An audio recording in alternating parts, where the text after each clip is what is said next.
સંત સમજાવે છે તારા ઘેર દીકરો નથી, એ ભગવાનની કૃપા છે.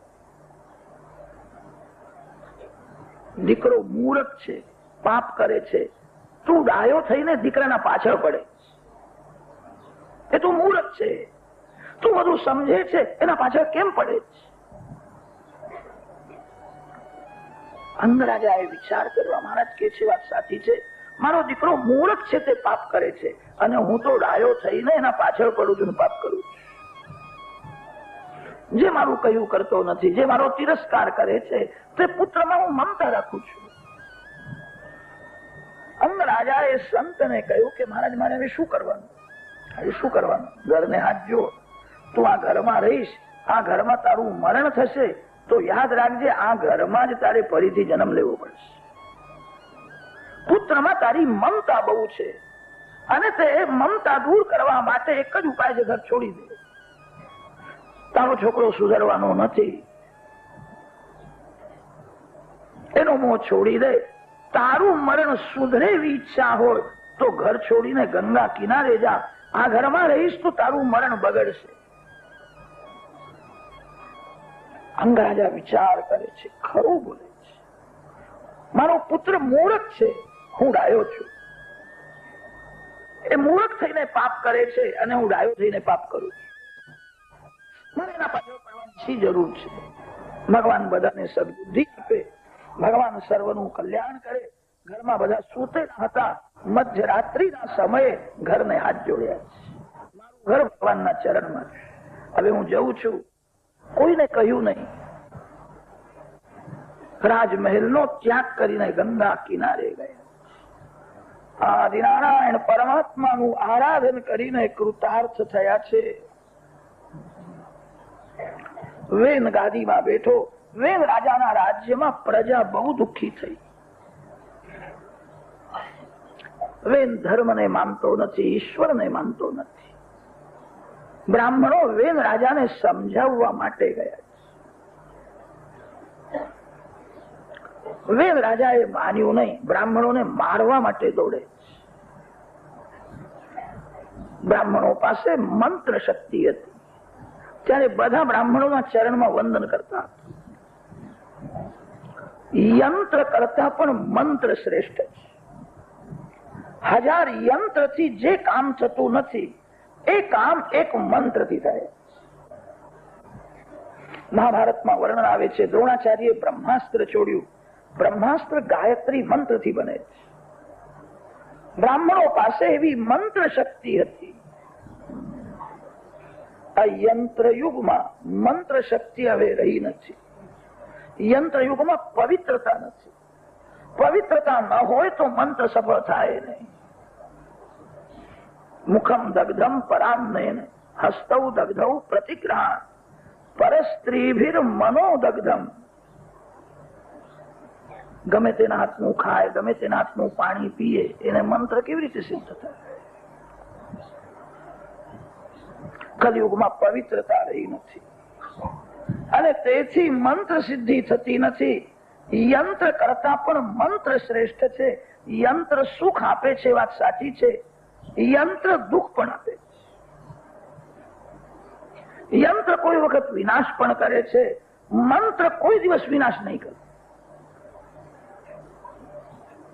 મંત્ર શક્તિ વધારો. સાધુ બ્રાહ્મણો પાસે મંત્ર શક્તિ હતી, ત્યારે મોટા મોટા રાજાઓ એમના ચરણમાં વંદન કરતા હતા. મંત્ર શક્તિનો વિનાશ થયો. જીવનમાં સંયમ રહ્યો નહીં, સદાચાર રહ્યો નહીં, મન બહુ બગડી ગયું. મંત્ર સિદ્ધિ થતી નથી. વેન જયારે બ્રાહ્મણોને મારવા માટે દોડ્યો, ત્યારે એક બ્રાહ્મણે મારણ મંત્રનો પ્રયોગ કર્યો. કેવળ મંત્ર બોલ્યા છે, રાજા વેનનું મરણ થઈ ગયું, મરી ગયો. મંત્રમાં કેવી શક્તિ છે! વેન રાજાનું મરણ થયા પછી પ્રજા દુઃખી થઈ. રાજ શાસનની બહુ જરૂર છે. વેન ધર્મને માનતો નહોતો, પણ નીતિને માનતો હતો. મારા રાજમાં ચોરી ન થાય, મારા રાજમાં અન્યાય ન થાય. ઘણા લોકો ધર્મને માને છે, નીતિને માનતા નથી. કેટલાક લોકો નીતિને માને છે, પણ ધર્મને માનતા નથી. જીવનમાં ધર્મ અને નીતિ બેની જરૂર છે. એક ચાકથી રથ ચાલતો નથી, રથના બે ચાકો છે. પ્રભુના ચરણે જવું છે.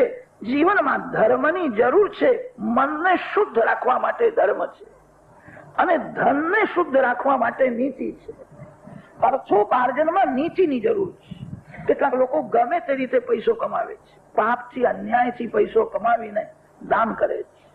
એ બહુ સારું નથી. અર્થોપાર્જનમાં નીતિની જરૂર છે અને મનને શુદ્ધ રાખવા માટે ધર્મની જરૂર છે.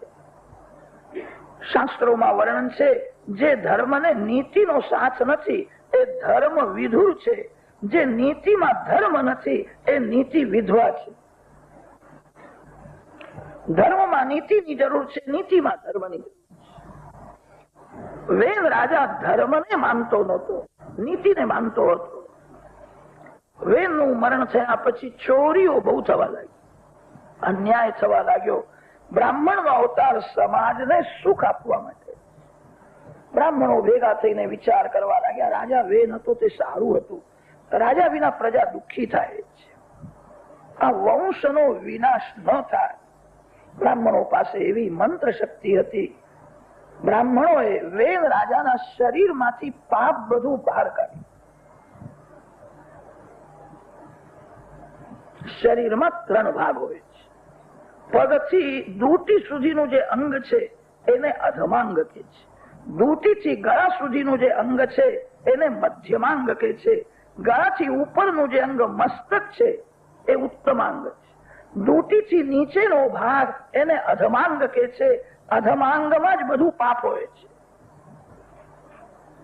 શાસ્ત્રોમાં તો એવું લખ્યું છે, દૂટીથી નીચેનો જે ભાગ છે તે બહુ અપવિત્ર છે, સ્પર્શ થાય તો હાથ ધોવો જોઈએ, એવું લખ્યું છે. દૂટીથી પગ સુધીનું અંગ અધમાંગ છે. અધમાંગમાં જ પાપ હોય છે. બ્રાહ્મણો પાસે એવી મંત્ર શક્તિ હતી. મંત્ર શક્તિ દ્વારા વેદ રાજાના શરીરમાં જે પાપ હતું એ પાપને બહાર કાઢ્યું. બ્રાહ્મણો વેદ મંત્ર બોલી નારાયણની સ્તુતિ કરે છે. અમારી ઈચ્છા છે આ વંશનું રક્ષણ કરો, આ વંશનો વિનાશ ન થાય. જે બ્રાહ્મણ 3 વાર બરાબર સંધ્યા કરે છે, જેને ગાયત્રીના 3 પુરસ્ચરણ કર્યા છે, 24 લાખનું એક પુરસ્ચરણ થાય છે, એ બ્રાહ્મણ જે બોલે તે ભગવાન સાચું કરે છે. બ્રાહ્મણ એ જ ભગવાનનું મુખ છે. બ્રાહ્મણોને લાગણી થઈ, આ વંશનો નાશ ન થાય, આ વંશ વધવો જોઈએ. સ્વયંભૂ મનુનો વંશ છે. ભગવાનની પ્રાર્થના કરે છે, તમારા જેવો દીકરો થાય એવી કૃપા કરો. ભગવાને કહ્યું કે મારા જેવો તો હું જ છું, મારા જેવો બીજો કોઈ મળતો નથી. બ્રાહ્મણોનું વચન સત્ય કરવા માટે ભગવાન પૃથુ રાજાના સ્વરૂપે પ્રગટ થયા છે. ભગવાનનો એ અંશાવતાર છે. પૃથુ રાજાને રાજ્યાભિષેક કર્યો છે. પૃથુ મહારાજ પ્રજાની પૂજા કરે છે, આખો દિવસ પૂજા કરે છે. જે પૂજાની સમાપ્તિ કરે છે એનાથી પાપ થાય છે. જે સર્વકાળ પૂજા કરે એનાથી પાપ થતું નથી. તમારું પાપ છૂટી જાય એવી ઈચ્છા હોય, આખો દિવસ પૂજા કરો, પૂજાની સમાપ્તિ ન કરો.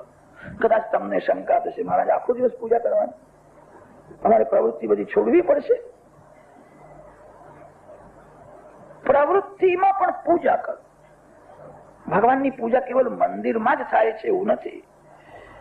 ભગવાન સર્વનો આધાર છે. ભગવાન સર્વશક્તિમાન છે. ભગવાન સર્વ કાળમાં વિરાજેલા છે. દેશ કાળની ઉપાધિ ઈશ્વરને નથી. ઈશ્વર સર્વમાં અને સર્વ કાળ વિરાજેલા છે. ભગવાનની પૂજા કેવલ મંદિરમાં જ થાય છે એવું નથી. સર્વ કાળ થાય છે, સર્વ ઠેકાણે થાય છે. માર્ગે ચાલતા પણ ભગવાનની પૂજા કરો. જે માર્ગમાં ભગવાનની પૂજા કરતો નથી એનું મન બગડે છે, એ પાપ કરે છે. કોઈ પણ જીવને ઈશ્વરનું સ્વરૂપ સમજીને બોલો, જીવને ઈશ્વરનું સ્વરૂપ સમજીને વ્યવહાર કરો. જીવ ઈશ્વરનો અંશ છે એવું ધ્યાનમાં રાખીને એને જુઓ. કોઈને પણ ઈશ્વરથી અલગ ન કરો. બધાનો આધાર ભગવાન છે. જે દેખાય છે એને ઈશ્વરનો અંશ માની સ્વરૂપ સમજીને જુઓ. કોઈ જીવ ઈશ્વરથી અલગ થઈ શકે નહીં. વ્યાસ મહર્ષિએ બ્રહ્મસૂત્રોમાં જીવાત્માનું સ્વરૂપ વર્ણન કરતા ઋષિઓના મત આપ્યા છે. જૈમિની ઋષિ આવું કે છે, અવડુલોમી ઋષિ આવું કે છે. આસ્મરથ્ય ઋષિનો આ સિદ્ધાંત છે. અનેક ઋષિઓના મત આપ્યા છે. જીવાત્માના સ્વરૂપમાં ઋષિઓનો થોડો થોડો મતભેદ છે. અંતઃકરણ પ્રતિબિંબિત ચૈતન્ય જીવા, અંતઃકરણોપહિતં ચૈતન્ય જીવા, અંતઃકરણાવચ્છિન્ન ચૈતન્ય જીવા. આ ઋષિ આવું માને છે, આ ઋષિ આવું માને છે. ઋષિઓમાં થોડો થોડો મતભેદ તો દેખાય છે, પણ કોઈ ઋષિ જીવને ઈશ્વરથી અલગ માનતા નથી. જીવ ઈશ્વરનો અંશ છે, ઈશ્વરનું જ સ્વરૂપ છે. જીવ અને ઈશ્વરમાં જે ભેદ દેખાય છે એ વાસ્તવિક ભેદ નથી, ઔપાધિક ભેદ છે. ભેદ બે પ્રકારનો હોય છે, વાસ્તવિક ભેદ અને ઔપાધિક ભેદ. ગાય અને ઘોડો એનો જે ભેદ છે એ વાસ્તવિક ભેદ છે. ગાય કોઈ દિવસ ઘોડો થઈ શકે જ નહીં. જીવ ઈશ્વરનો જે ભેદ છે એ વાસ્તવિક નથી, ઔપાધિક ભેદ છે.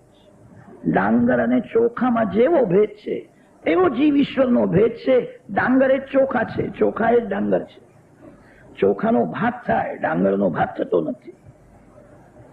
ડાંગર અને ચોખામાં જે ભેદ ભાસે છે એ વાસ્તવિક ભેદ નથી, ઔપાધિક ભેદ છે. ચોખા ઉપર છોડ હોય ત્યારે લોકો એને ડાંગર કહે છે. ડાંગરને થોડો માર પડે અને છોડ નીકળી જાય તો અંદર ચોખાનો દાણો છે. જે ચેતન ઉપર માયાનું આવરણ છે, માયાના આવરણ સાથે જે ચેતન છે તે જીવ છે.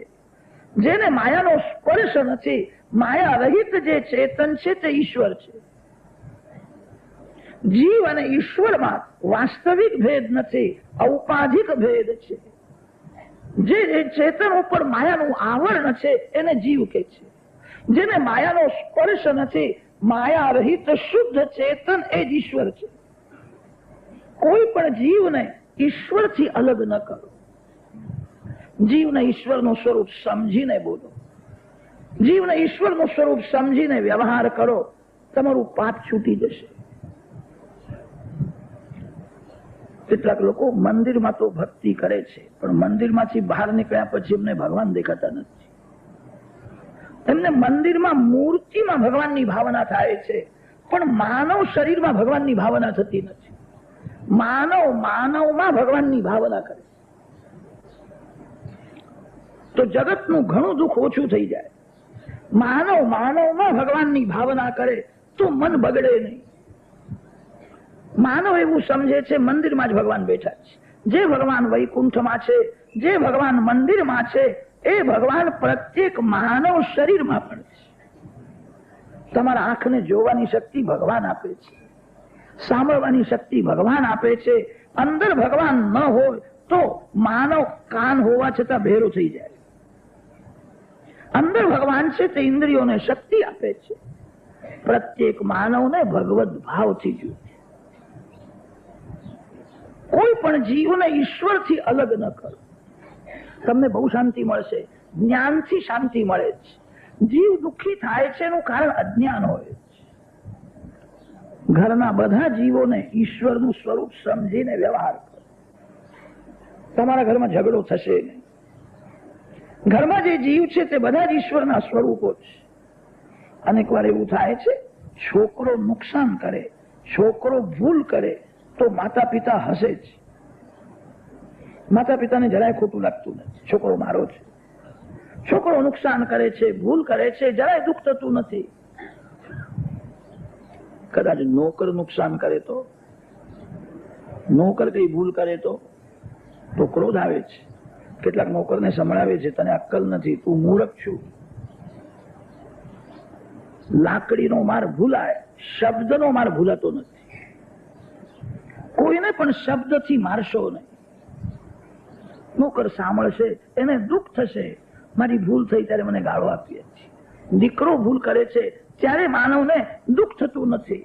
અરે પુત્રમાં પરમાત્મા છે, એ જ પરમાત્મા નોકરમાં પણ છે. સર્વ જીવોમાં જે ઈશ્વરના દર્શન કરે છે એનાથી પાપ થતું નથી. કેટલીક માતાઓ એવી હોય છે, દીકરીમાં ભગવાન દેખાય છે પણ વહુમાં ભગવાન દેખાતા નથી. દીકરી ભૂલ કરે તો માને જરાય દુઃખ થતું નથી, અને વહુ ભૂલ કરે તો થોડું સાસુ પણ બજાવે છે મોટી છે, અને તેથી ઘરમાં ઝઘડો થાય. તમારા ઘરમાં ઝઘડો ન થાય. ઘરના બધા જીવોને ઈશ્વરનું સ્વરૂપ સમજીને વ્યવહાર કરો. કોઈ પણ જીવને એ ઈશ્વરથી અલગ ન કરો. જીવને સંતોષ આપવો એ ભગવાનની પૂજા છે. ભગવાનની પૂજા કેવલ મંદિરમાં જ થાય છે એવું નથી. કોઈ પણ જીવને તમે સંતોષ આપો. કોઈને તરસ લાગી હોય એને પ્રેમથી ઠંડુ જળ આપો. પાણી પીનારો એ ભગવાનનું સ્વરૂપ છે, એવો ભાવ રાખીને પ્રેમથી જળ આપો. એ પૂજા છે. પૂજા કેવલ મંદિરમાં જ થાય છે એવું નથી. તમારા આંગણે કોઈ પણ આવે ને એને ભગવાનનું સ્વરૂપ માનજો. કેટલીક માતાઓ એવી હોય છે, 2-4 જણ કોઈ આવે ને તો રાજી થાય છે, પ્રેમથી જમાડે છે. અને કેટલીક માતાઓ તો એવી પણ હોય છે, ભોજનના સમયે 2-4 જણ આવે તો એમનું હૈયું બળવા લાગે છે. 4 જણા છે, મારા ઘરનું કેટલું ખાઈ જશે, હવે ફરીથી લોટ બાંધવો પડશે. તમારા આંગણે જે આવે એને ભગવાનનું સ્વરૂપ માનજો. તમારું ખાવા માટે કોઈ તમારા ઘેર આવતો નથી. તમારા ઘરમાં જેનો ભાગ હશે એ જ આવે. એનો ભાગ લેવા માટે આવ્યો છે, તમારું ખાવા માટે આવ્યો નથી. આજ એનો ભાગ તમે એને ન આપો તો એક દિવસ વ્યાજ સાથે આપવો પડશે. જે આવ્યો છે એને ભગવાનનું સ્વરૂપ માનજો. તમારા આંગણે જે આવ્યો છે એનો ભાગ મારા ઘરમાં છે, એ મારું ખાવા આવ્યો નથી, એ પોતાનો ભાગ લેવા આવ્યો છે. કોઈ પણ જીવને ઈશ્વરથી અલગ ન કરો. જીવને ઈશ્વરનું સ્વરૂપ સમજીને વ્યવહાર કરો તો તમારો વ્યવહાર ભક્તિમય થશે. પૃથુ મહારાજ આખો દિવસ પૂજા કરતા હતા. એનો અર્થ એ છે મારા રાજમાં કોઈ દુઃખી ન થાય, મારા રાજમાં કોઈ ભૂખ્યો ન રહે, મારા રાજમાં કોઈ ઉઘાડો ફરે નહીં, મારા રાજમાં કોઈના ઘેર ઝઘડો થાય નહીં. બધાને સુખી કરવાની એમની ભાવના છે. તમને સુખ જોઈએ છે, તમે બીજાને સુખ આપશો તો જ તમે સુખી થશો. તમે બીજાને જે આપો છો એ તમને મળવાનું છે. બીજાને તમે દુઃખ આપશો તમે દુઃખી થશો. કોઈ માનવ સાથે તમે કપટ કરશો, તમારી સાથે કોઈ કપટ કરશે. આ સંસાર ભાવમય છે. જીવને ઈશ્વરનું સ્વરૂપ માનીને સંતોષ આપે એ ભગવાનની ભક્તિ છે. યેન કેન પ્રકારેણ યસ્ય કસ્યાપી દેહિનઃ સંતોષમ જનયેદ્રામ તદેવેશ્વર પૂજન. પૃથુ મહારાજ આખો દિવસ પૂજા કરે છે, એનો અર્થ એ થાય છે મારા રાજમાં કોઈ દુઃખી ન થાય, કોઈ ભૂખ્યો ન રહે. પૃથુ રાજાના રાજમાં પ્રજા સુખી થઈ છે. જ્યાં ધર્મ છે ત્યાં ધરતીમાં બધું જ આપે છે. જ્યાં ધર્મ નથી ત્યાં ધરતીમાં બધું ગળી જાય છે. વાછડો હોય ને તો જ ગાય માતા દૂધ આપે છે. વાછડો ન હોય તો ગાય માતા બધું દૂધ ગળી જાય. ગાયમાં દૂધ હોય છે પણ વાછડો હોય તો જ ગાય દૂધ આપશે. ધર્મ દીકરો છે અને ધરતી માં છે. જે ઘરમાં ધર્મ છે એ ઘરમાં અન્નપૂર્ણાજી છે. જે ઘરમાં ધર્મ છે એ ઘરમાં લક્ષ્મી છે. ભારતમાં દુકાળ આવે નહીં, લોકો હવે ધર્મ પાળતા નથી. ભારત ભૂમિ તો સુવર્ણ ભૂમિ છે. લોકોને ધર્મમાં શ્રદ્ધા રહી નથી. ભગવાનને ભોગ ધર્યા વિના જ ખાય. ધરતી માને બહુ ખોટું લાગે છે. ઘરમાં રસોઈ કરવી એ ભક્તિ છે. કેટલીક માતાઓ એવું સમજે છે મંદિરમાં જઈને કામ કરીએ એ ભક્તિ કહેવાય અને ઘરનું કામ કરીએ એ ભક્તિ નથી, એ વ્યવહાર કહેવાય. એવું નથી. તમારા ઘરનું કામ તમે ભગવાનના માટે કરો. ભગવાન ભોજન કરવાના છે, પ્રભુને અર્પણ કરવું છે એવો ભાવ રાખીને રસોઈ કરે તો રસોઈમાં 2-4 કલાકનો જે સમય જાય ભગવાન માને છે મારી ભક્તિ કરે છે. ઘરના લોકો જમવાના છે એવું સમજીને રસોઈ કરે એ વ્યવહાર છે. પોતાના માટે રાંધીને ખાય એ પાપ છે. રસોઈ ભગવાનના માટે કરો, પવિત્રતાથી કરો, ભગવાનને ભોગ ધરો. તમારા ઘરમાં અન્નપૂર્ણાજી અખંડ વિરાજ. રસોઈ ઘરને પવિત્ર રાખજો. રસોઈ ઘર જે છે, રસોડું, એ અન્નપૂર્ણાજીનું મંદિર છે. આજકાલના લોકો તો માનતા જ નથી, પોતાને બહુ ડાયા સમજે છે. ચંપલ પહેરીને પણ રસોડામાં જાય.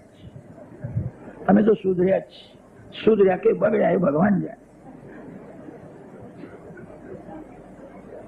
સાધારણ માનવને રસોડામાં આવવા દેશો નહીં.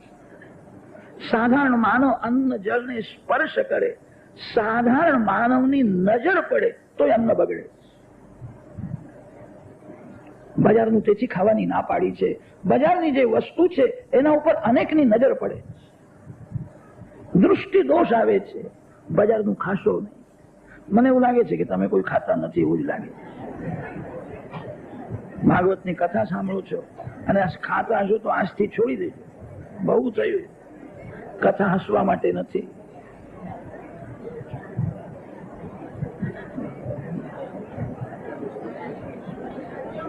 કદપત્યમ વરમ મન્યે સદપત્યાત શુચાંપદા. આજકાલ ઘણી માતાઓને રસોઈ કરવાનો કંટાળો આવે છે, આળસ આવે છે. બહાર બહુ રખડે છે, રખડવું ગમે છે. ઘરમાં પવિત્રતાથી રસોઈ કરવી ગમતું નથી. કેટલીક માતાઓ તો બજારના ભૂસું ને ગાંઠિયા મંગાવી છોકરાઓને ખવડાવી દે. છોકરાઓ બજારનું ગાંઠિયા ખાય ને તો એક નંબરના ગઠિયા થઈ જાય છે. જ્યાં લગ્ન થયું કે મા બાપ થી જુદા થઈ જશે, સાથે રહેવું ગમશે ને, એ તો બજારનું ભૂસું બહુ ખવડાવ્યું, તેથી એના મગજમાં ભૂસું ભરાયું. બજારનું ખાવું નહીં. બજારની વસ્તુ અતિશય અપવિત્ર છે, અશુદ્ધ છે. એના ઉપર અનેકની નજર પડે છે, દૃષ્ટિ દોષ આવે છે, સ્પર્શ દોષ આવે છે. ઘરમાં પવિત્રતાથી રસોઈ કરો, ભગવાનને ભોગ ધરો. પ્રસાદી અન્ન પેટમાં જાય તો ધીરે ધીરે બુદ્ધિ સુધરે છે, અન્નમાંથી મન બને છે. કેટલાક લોકો એવા થયા છે, ઘરમાં રસોઈ થાય તો ભગવાનને થાળ ધરે છે, પણ ઘરમાં કોઈ જમનાર ન હોય, લગ્નમાં બધાને જવું હોય તો ઘરના ઠાકોરજીના માટે કશું કરતા જ નથી. વાડકી ભરીને દૂધ અર્પણ કરે છે. હે મારા વાલા, તો અમે એવું માતા છે, પિતા અમે બધા આજ મીઠાઈ ખાવા જવાના છીએ, તમે આવતીકાલ સુધી દૂધ ઉપર રહેજો.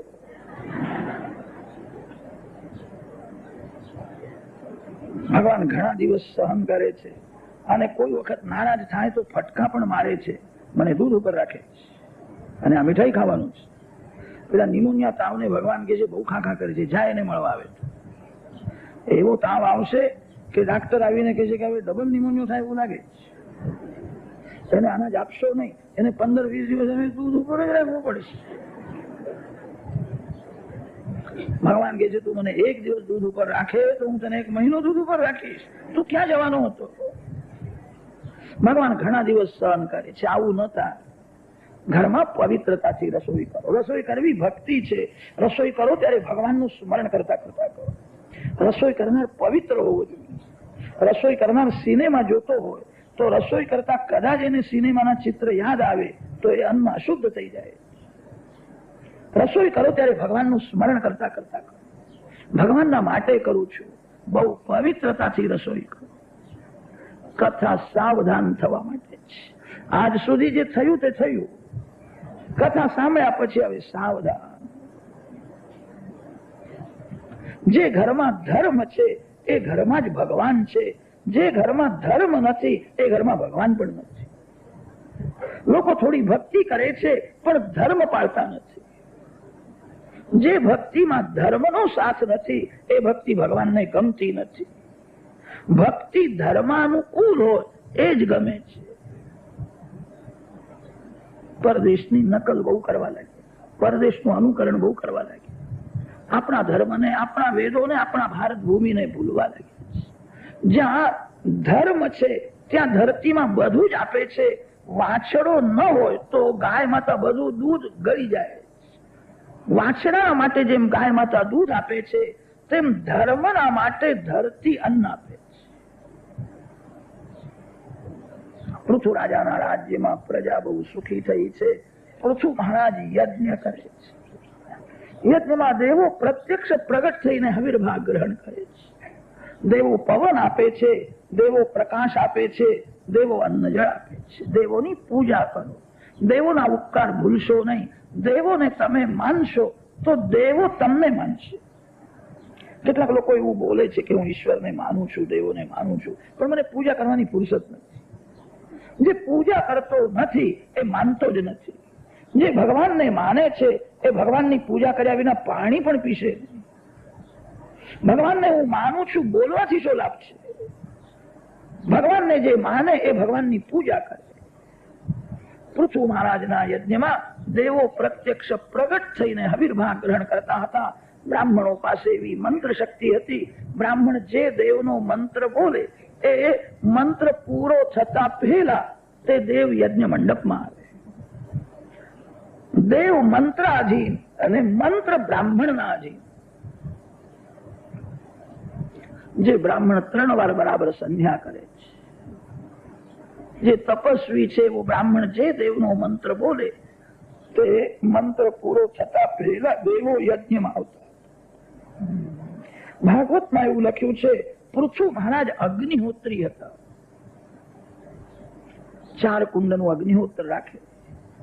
ગાર્હપત્યાગ્નિ, દક્ષિણાગ્નિ, આહવનીયાગ્નિ અને સ્માર્તાગ્નિ. અષ્ટમીના ચંદ્ર જેવું જે કુંડ હોય એ કુંડમાં જે અગ્નિ રાખે એને દક્ષિણાગ્નિ કહે છે. એક કુંડ ગોળ હોય છે, એક કુંડ ચતુરસ્ર હોય છે. ગાર્હપત્યાગ્નિ, આહવનીયાગ્નિ. હવે ગુજરાત સૌરાષ્ટ્રમાં અગ્નિહોત્રી બ્રાહ્મણના દર્શન થતા નથી. હજુ ક્વચિત દક્ષિણ ભારતમાં અગ્નિહોત્રી બ્રાહ્મણો છે. અગ્નિહોત્રી બ્રાહ્મણને 5 મિનિટની ફુરસદ નથી હોતી. આખો દિવસ એને સત્કર્મ કરવું પડે છે. જરા એને સમય મળતો નથી. 3 વેદોનું જેને અધ્યયન કર્યું હોય એ જ અગ્નિહોત્રી થઈ શકે. અગ્નિહોત્રના યજ્ઞમાં 3 વેદોનું જેને જ્ઞાન છે એ જ જઈ શકે. સાધારણ બ્રાહ્મણની વરુણી થાય જ નહીં. ઋગ્વેદ, યજુર્વેદ અને સામવેદ 3 વેદોનું જેને જ્ઞાન છે એ જ જઈ શકે. અગ્નિહોત્રી બ્રાહ્મણોના ત્યાં યજ્ઞમાં કોઈ દેવની સ્થાપના કરતા નથી, અગ્નિની સ્થાપના હોય. શ્રૌત યજ્ઞના દર્શનમાં બહુ આનંદ આવે છે. આજકાલ જે યજ્ઞો થાય છે એ બધા સ્માર્ત યજ્ઞ છે. સ્માર્ત યજ્ઞમાં વિષ્ણુ યાગ કરવો છે, લક્ષ્મીનારાયણની સ્થાપના કરશે, પુરુષ સૂક્તથી પાયસથી અગ્નિમાં હોમ કરશે, યજ્ઞ થયો. શ્રૌત યજ્ઞમાં કોઈ દેવની સ્થાપના કરતા નથી. અગ્નિહોત્રી બ્રાહ્મણો જે યજ્ઞ કરે એને શ્રૌત યજ્ઞ કહે છે. જે અગ્નિહોત્રી નથી તે યજ્ઞ કરે એને સ્માર્ત યજ્ઞ કહે છે. દક્ષિણ ભારતમાં શ્રૌત યજ્ઞ ક્વચિત થાય છે. યજ્ઞ મંડપમાં જ બધું કરવું પડે છે. ચોખાના લોટનો શીરો બનાવે છે, એને પુરોડાશ કહે છે. જેટલા દેવોનો હોમ કરવાનો હોય એટલા માટીના પાત્રો અલગ અલગ રાખવા પડે છે. એક દેવને આહુતિ આપ્યા પછી જે બાકી રહે છે અવશિષ્ટ એ ઉચ્છિષ્ટ જેવું માન્યું છે. માટીના પાત્રો જુદા જુદા રાખે. અગ્નયે જુષ્ટં નિર્વપામી, સોમાય જુષ્ટં નિર્વપામી. તૈયારી થયા પછી અધ્વર્યુ ઋગ્વેદના મંત્રથી દેવનું આવાહન કરે, આજ્ઞા કરે છે. વિષ્ણવેનું બ્રૂહિ, વિષ્ણુ ભગવાનને હવે બોલાવો. ઋગ્વેદના મંત્રથી આવાહન થાય.